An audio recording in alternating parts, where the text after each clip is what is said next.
The last has not been heard of the sacking by the appeal court of Governor of Kano State. When the appeal court delivered the judgment, it was met with uproar from many quarters, not just because they sacked the governor, but for the fact that they threw away 165,000 votes.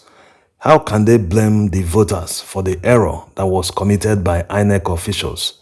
Any election dispute resolution that doesn't take into account the will of the people, who the majority of the people voted for on election day, that resolution doesn't serve the purpose of which it was set up, because the will of the people should be the ultimate and the priority of any judge or judges that are involved in any tribunal that will decide the outcome of the election.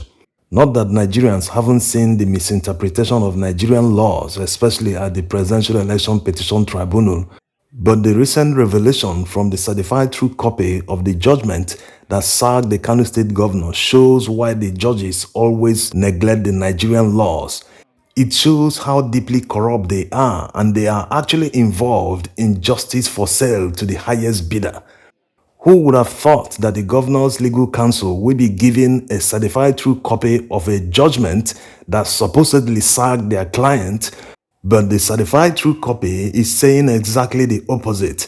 In fact, they not only upheld the judgment of the Kano State Governorship Election Tribunal, they also awarded 1 million naira costs against the APC governorship candidate in Kano State. So how is it even possible that the justices announced a judgment sacking Kabiru Yusuf, the governor of Kano State, and when they went to get the CTC in order to file an appeal at the Supreme Court, the CTC documents are saying the exact opposite?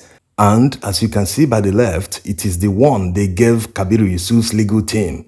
By the right is the one they published, that it is the real CTC that they were supposed to give them.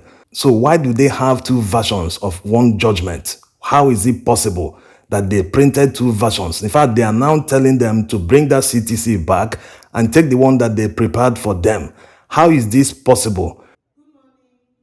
It can only be possible in Nigeria. These people have turned Nigeria to a laughingstock. How can there be two versions of one judgment? It can only mean that they were waiting for the highest bidder. If one party's bid is higher than the other, they will read the judgment that was prepared for the party. How low can people shamelessly sink without considering anything, considering the future of the country, considering the people that came out en masse on that election day and waited for their turn to vote?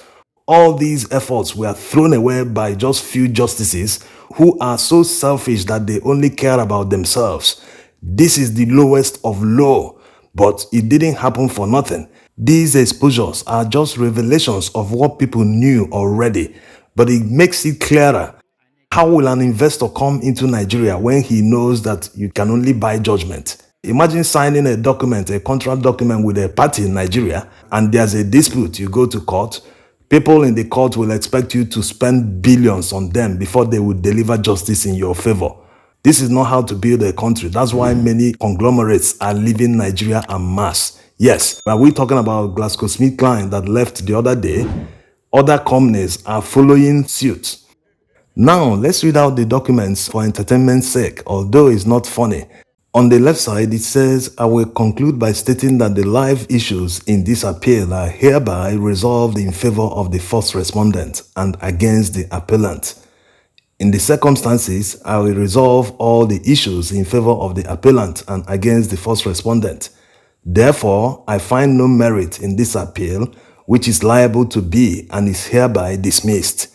The judgment of the tribunal in the petition number these days between All Progressive Congress versus Independent National Electoral Commission and two others, delivered on the 20th day of September 2023, is hereby set aside. The sum of 1 million naira is hereby awarded as costs in favor of the appellant and against the first respondent.